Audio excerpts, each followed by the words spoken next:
ओम श्री परमात्मने नमः। ओम श्री गुरुभ्यो नमः।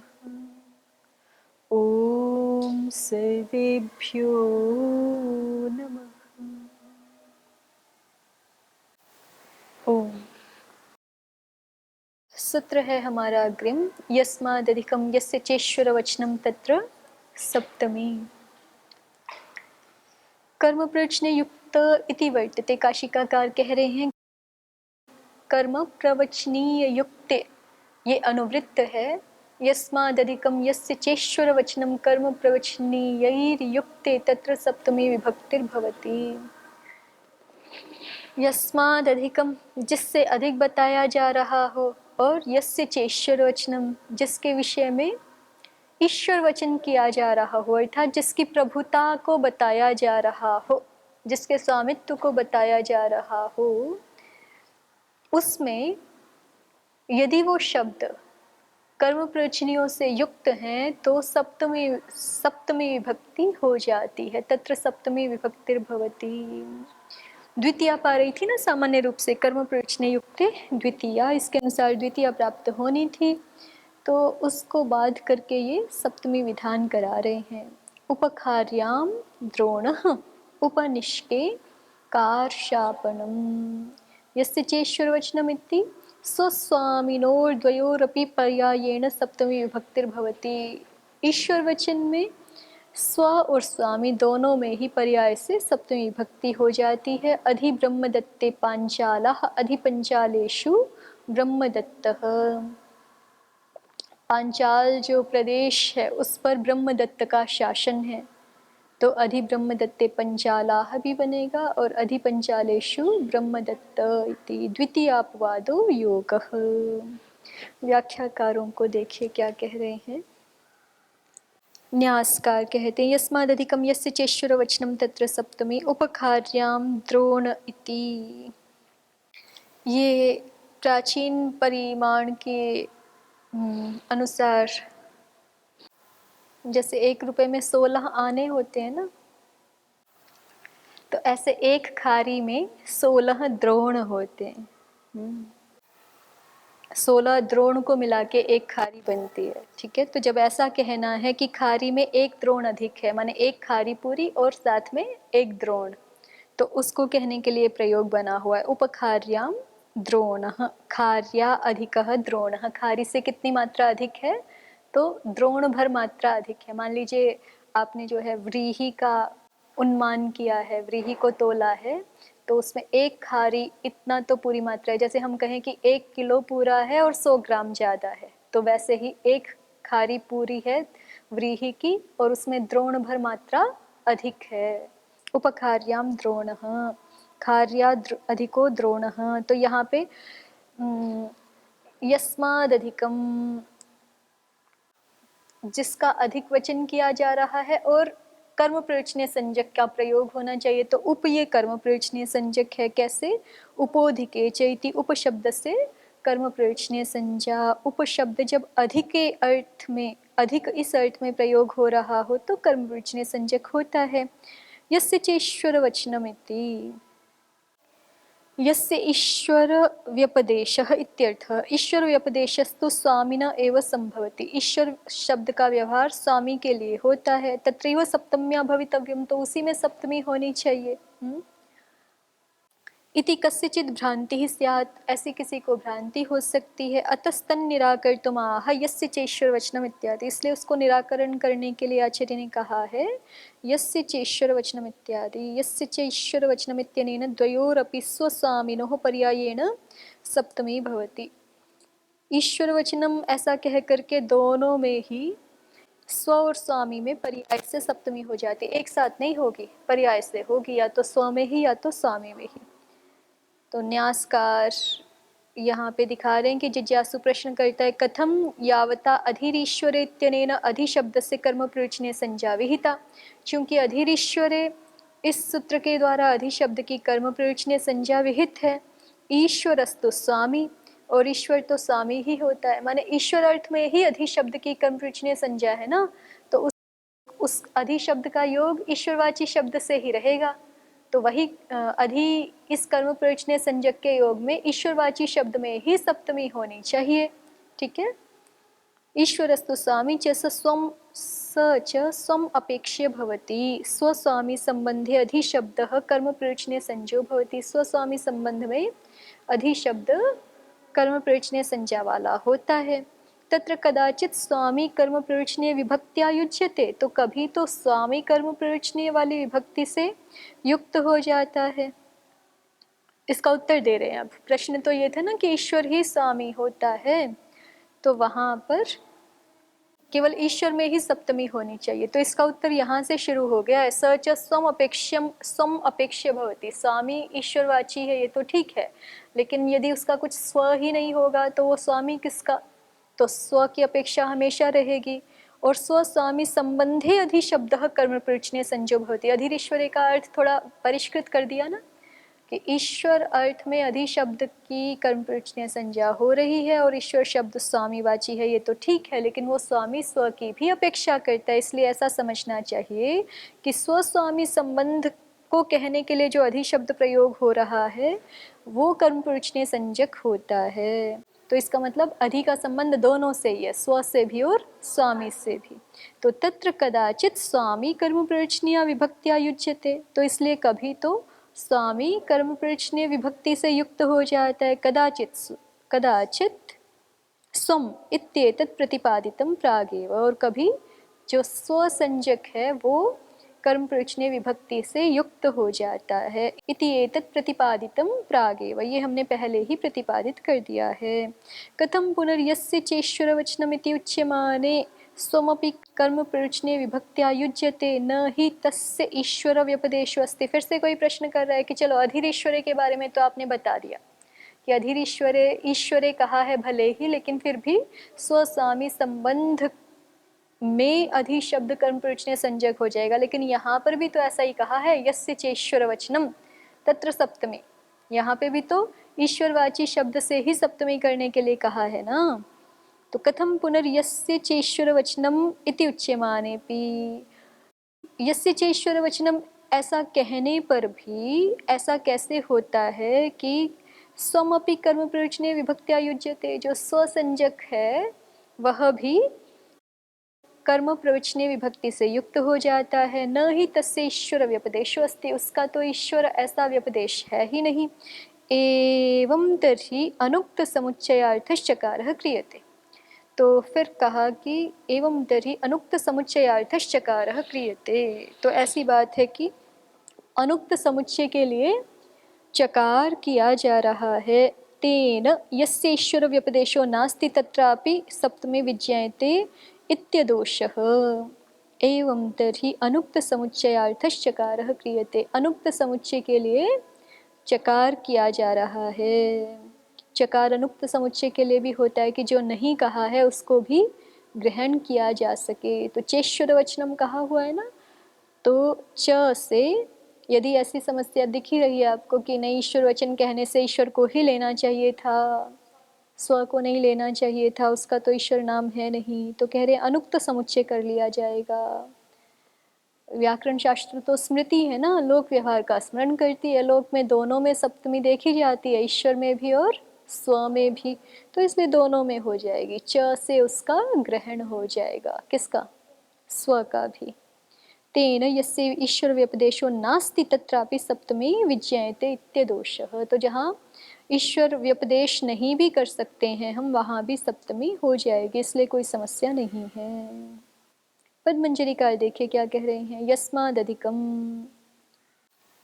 तद अस्मिन्नधिकम इति च निर्देशाद अधिक शब्द योगे पर्यायेन सप्तमी पंचम्यौ भवतः।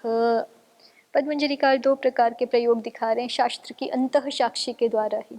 अष्टाध्यायीकार ने ही अर्थात महर्षि पाणिनि जी ने ही ये भी प्रयोग किया, यस्माद अधिकम किया है ना, और ये भी प्रयोग किया है तदस्मिन् अधिकम मिति च, किया है ना आगे सूत्रों में प्रयोग, तदस्मिन् अधिकम मिति।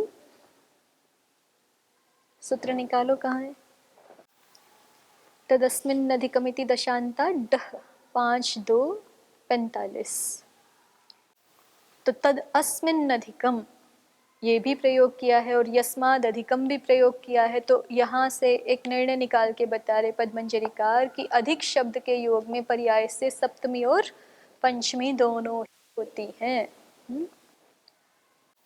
पंचमी विभक्ति भी है यस्माद अधिकम और सप्तमी भी है अस्मिन् अधिकम।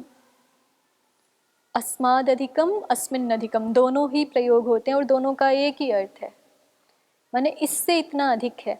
जैसे हम ये भी बोल सकते हैं कि ये चावल कितना है, तो 1 किलो से 100 ग्राम ज़्यादा है, ऐसे भी बोलते हैं।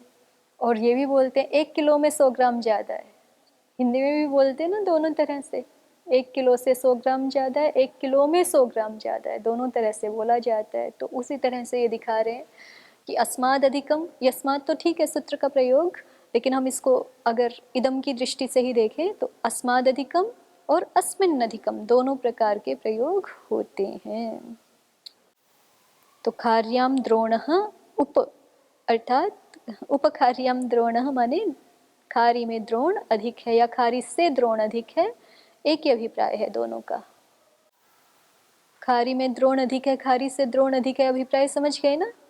एक खारी में एक द्रोण अधिक है, भले ही ऐसी भाषा प्रयोग हो रही है खारी से द्रोण अधिक है, इसका मतलब ये नहीं कहना चाह रहे कि खारी कम वेट होता है, जैसे ऐसे यूं कहें कि जो है वो टन ज़्यादा होता है और क्विंटल कम होता है, ऐसे वाला नहीं कह रहे, नहीं तो उल्टा ही हो जाएगा क्योंकि खारी अधिक है ना। तो खारी से द्रोण अधिक है माने ये जो सामने प्रसंग बना हुआ है, जिस चीज को व्रीहि आदि को तोला जा रहा है, वहाँ एक खारी भर वेट है और उसके साथ उसमें एक द्रोण मात्रा अधिक है, उसको कहा जा रहा है खारी से अधिक द्रोण है इसमें, एक खारी से एक द्रोण अधिक है। उपोधिके च इति कर्म प्रयोजनीय संज्ञा, उपोधिके च से कर्म प्रयोजनीय संज्ञा हो गई है, तो ये तो स्पष्ट है यस्माद् अधिकम। यस्य चेश्वर वचनम इत्यादि, यस्य चेश्वर वचनम इत्यादि द्वयम अनेनोच्यते, इसके द्वारा कह रहे हैं द्वयम अनेनोच्यते, इसके द्वारा दो को कहा जा रहा है। द्वयोरपि भवति, दो में ही हो जाता है जो कार्य कहा जा रहा है, सप्तमी वो दो में हो जाती है। तत्रापि पर्यायेण, उन दोनों में भी पर्याय से होती है। इति तत्र द्वयोरपि तावत् भवति, कह रहे द्वयम अनेनोच्यते यस्य चेश्वर वचनम, इसके द्वारा दो को कहा जा रहा है। द्वयोरपि भवति, द्वयो दोनों का ही ईश्वर वचन होता है। तत्रापि पर्यायेण, वहाँ पर भी पर्याय से होता है। तत्र द्वयोरपि तावत् भवति, इसलिए दोनों में ही कार्य हो जाता है। कथम, कैसे, तो पहले इन्होंने बहुत जो है वो एक प्रकार से ऐसी भाषा प्रयोग की है ना, कि जिसमें ऐसी भाषा प्रयोग की है कि उसका अर्थ कुछ बहुत स्पष्ट नहीं कर सकते आप, है ना, क्योंकि सारे सर्वनाम सर्वनाम शब्दों का प्रयोग कर दिया है। तो इसलिए कह रहे हैं कथम, कैसे, तो कहा ईश्वर उच्यते येन तद ईश्वर वचनम ऐश्वर्यम, ईश्वर उच्यते येन, जिसके द्वारा ईश्वर को कहा जाए, स्वामी को कहा जाए, तद ईश्वर वचनम ऐश्वर्यम, वो ईश्वर वचन है। तद ईश्वर वचनम ऐश्वर्यम, ईश्वरः उच्यते येन, ईश्वर से संबद्ध है तो इसलिए ऐश्वर्य है। अथवा ईश्वर शब्दों भाव प्रधान, या फिर कह रहे हैं कि ईश्वर शब्द यहाँ भाव प्रधान है। ईश्वरः तस्य उक्तिर ईश्वर वचनम, सीधे सीधे यदि भाव लेंगे, ये बहुत अलग अर्थ कर रहे हैं सामान्य भाषा से। सामान्य भाषा में तो ईश्वर हम किसी व्यक्ति को समझ रहे हैं, है ना, लेकिन ये पहले में तो व्यक्ति ही लिया। ईश्वर उच्यते येन, ईश्वर को कहा जाता है जिसके द्वारा वो ईश्वर वचन है। तो ईश्वर को किसके द्वारा कहा जाता है, उसके ऐश्वर्य के द्वारा ही उसको बताया जाता है, ठीक है। तो इसलिए ईश्वर वचन से ऐश्वर्य को ले लिया और ईश्वर से तो व्यक्ति को ही लिया पहले अर्थ में। लेकिन जो दूसरा अर्थ है, अथवा ईश्वर शब्दों भाव प्रधान ईश्वर तस्य उक्तिर ईश्वर वचनम, ईश्वर शब्द को भाव प्रधान लोगे तो ईश्वर माने ही हो गया ऐश्वर्य। अब ईश्वर व्यक्ति नहीं रहा, भाव प्रधान होते ही तो ईश्वर माने व्यक्ति विशेष, ठीक है। और उसकी जो उक्ति ईश्वर शब्द यदि भाव प्रधान हो गया तो ईश्वर का अर्थ है प्रभुता या ऐश्वर्य, तस्य उक्ति, और उसका जो कथन है, उसका कथन करना, ये ईश्वर वचन है। तो यस्य स्वामिनः ईश्वरत्वम् उच्यते ततः सप्तमी इत्यर्थः। जिस स्वामी का ईश्वरत्व कहा जाए ततः सप्तमी, उससे सप्तमी हो जाती है, ये अभिप्राय है। यस्य स्वामिनः ईश्वरत्वम् उच्यते ततः सप्तमी, जिस स्वामी का ईश्वरत्व कहा जाए उससे सप्तमी हो जाती। अथवा यस्य इति स्वम निर्दिश्यते, या फिर ऐसे समझिए सूत्र में कि यस्य से स्व को कहा जा रहा है। यस्य स्वस्य ईश्वरः उच्यते, जिस स्व का स्वामी कहा जा रहा है, ततः स्वात् सप्तमी इत्यर्थः, उस स्ववाची से सप्तमी हो जाती है, ऐसा अर्थ करें। ये अलग अलग कुछ विकल्प करके दिखा रहे हैं। तो पहला तो सबसे पहला इन्होंने कहा कि दोनों से हो जाएगी। दोनों से कैसे हो जाएगी? तो कहा कि ईश्वरः उच्यते येन तद ईश्वर वचनम ऐश्वर्यम, ऐसा करके यहाँ पे ईश्वर वचन शब्द का ही अर्थ है ऐश्वर्य, और ऐश्वर्य तो दोनों से संबद्ध है, स्व से भी और स्वामी से भी। ऐश्वर्य तो भाव प्रधान निर्देश ही हो गया ना, जैसे इन्होंने अग्रिम में दिखाया कि ईश्वर शब्द भाव प्रधान है, तो ऐश्वर्य शब्द भी तो भाव प्रधान ही है ना। तो भाव प्रधान ईश्वर वचन शब्द लें या ईश्वर शब्द लें तो फिर ऐसा अर्थ हो रहा है यस्य स्वामिनः ईश्वरत्वम् उच्यते। यस्य से फिर किसको लिया जाएगा? स्वामी को। ये जो पहले दो पक्ष दिखाए हैं कि या तो ईश्वर वचन से पूरे ईश्वर वचन से ऐश्वर्य को ले लीजिए, ठीक है। अभी सबसे पहले केवल ईश्वर वचन शब्द पे केंद्रित हो रहे हैं, तो ईश्वर वचन के दो अर्थ करके दिखाए, या तो ईश्वर वचन माने ऐश्वर्यम, या तो ईश्वर वचन और ऐश्वर्यम अर्थ कैसे करके दिखाया? ईश्वरः उच्यते येन तद ईश्वर वचनम ऐश्वर्यम, ऐसा। और दूसरा अर्थ इसी ईश्वर वचन शब्द का ही कर रहे हैं कि ईश्वर शब्दो भाव प्रधानः ईश्वरः तस्य उक्तिर ईश्वर वचनम, ऐसा करके भी ऐश्वर्य अर्थ पर ही पहुंच रहे हैं। ईश्वर का कथन अर्थात ऐश्वर्य का कथन, तो इसका मतलब भी, क्योंकि ईश्वर का कथन अर्थात ऐश्वर्य का कथन कैसे बोल रहे हैं? क्योंकि ईश्वर शब्द को भाव प्रधान ले लिया था। तो ऐसा करके जो पहले दो अर्थ इन्होंने दिखाए हैं वहां पर ईश्वर वचन शब्द पर ही बात की है, और दोनों में ईश्वर वचन का अर्थ एक तरह से ऐश्वर्य ही आ गया, ऐश्वर्य या ऐश्वर्य का कथन, ठीक है, इतना अर्थ आ गया। तो फिर आगे अब सूत्र में एक पद रह गया यस्य, यस्माद अधिकम, ये तो पहले ही हो चुका ना, सूत्रांश ये अलग है, दो सूत्रांश हैं इसमें, यस्माद अधिकम तत्र सप्तमी और यस्य चेश्वर वचनम तत्र सप्तमी। तो यस्माद अधिकम तत्र सप्तमी को हम पहले देख चुके हैं, अब बात केवल यस्य चेश्वर वचनम तत्र सप्तमी पे हो रही है। तो ईश्वर वचन शब्द को पहले परिभाषित कर दिया कि क्या अर्थ लेंगे, अब यस्य से क्या अर्थ लें, तो इसके संदर्भ में कह रहे हैं कि जब ईश्वर वचन से हमने ऐश्वर्य अर्थ ले लिया तो फिर यस्य स्वामिनः ईश्वरत्वम् उच्यते, यस्य से किसको पकड़ा जाएगा? स्वामी को। जिस स्वामी का ऐश्वर्य कहा जा रहा है ततः सप्तमी, उस स्वामी से सप्तमी विभक्ति हो जाती है, स्वामी वाची शब्द से सप्तमी विभक्ति हो जाती है, इत्यर्थः, ये अर्थ आएगा, ठीक है। ये पहला अर्थ हुआ यहाँ तक मिला करके। अथवा, अब ये दूसरा पक्ष, अथवा यस्य इति स्वम निर्दिश्यते, यस्य शब्द से स्वम को ग्रहण करें हम, और यस्य स्वस्य ईश्वर उच्यते, ईश्वर से अब वो व्यक्ति वाला ही अर्थ जो हम लेते हैं लोक भाषा में, ईश्वर माने व्यक्ति, कोई स्वामी। तो यस्य स्वस्य, यस्य माने स्वस्य ईश्वर वचनम, यस्य स्वस्य ईश्वरः उच्यते, ततः, उससे सप्तमी हो जाएगी। उससे किससे? जिस स्व नहीं, उस ईश्वर से नहीं, क्योंकि जिसका यस्य से निर्देश किया है तत्र से उसको ही तो निर्दिष्ट करेंगे। इस अर्थ में यस्य से किसको लिया था? स्व को, तो तत्र सप्तमी, उस स्व में सप्तमी हो जाती, या उस स्ववाची शब्द से सप्तमी हो जाती, ऐसा अर्थ होगा। अथवा यस्य इति स्वं निर्दिश्यते यस्य स्वस्य ईश्वर उच्यते ततः स्वात् सप्तमी इत्यर्थ। तो दोनों अर्थ करके दिखा दिए। पहला जो पक्ष था उसमें यस्य से स्वामी को लिया और ईश्वर वचन को दो तरह से व्याख्यायित किया, लेकिन अंततः ईश्वर वचन का अभिप्राय ऐश्वर्य में ही समझा। तब ऐसा अर्थ हो गया कि स्वामीवाची शब्द से सप्तमी होती है। और दूसरे पक्ष में यस्य से इन्होंने स्व को लिया है और ईश्वर माने स्वामी है, तो तब जो है वो स्ववाची शब्द से सप्तमी हो जाएगी। ऐसे अर्थ किया है अभी तक। अब आगे कहते हैं, देखिए, पर्यायेण वा भवति, माने इस सूत्र का या तो एक ही एक अर्थ होता है, हो सकता है, जैसा अभी तक दिखाया उसके अनुसार एक ही अर्थ हो सकता है ना भाई। दो तरीके अलग अपनाए, लेकिन एक तरीके में एक में ही सप्तमी करके दिखाई है।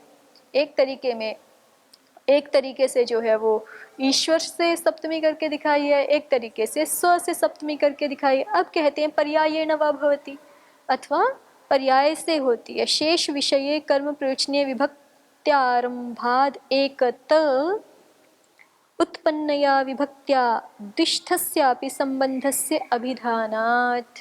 पर्याय से कैसे होती है, तो कहा शेष विषये कर्म प्रयोजनीय विभक्त्यारंभाद, शेष विषय में कर्म प्रयोजनीय विभक्ति का आरंभ कर रहे हैं, तो इसलिए ये शेष विषय कैसे हो गया, क्योंकि जितने सारे संबंध है वो शेष ही हैं। षष्ठी शेषे में शेष से सारे संबंध गृहीत होते ही है ना, और ये स्वस्वामी संबंध है यहाँ पर भी, तो इसलिए ये भी शेष विषय है।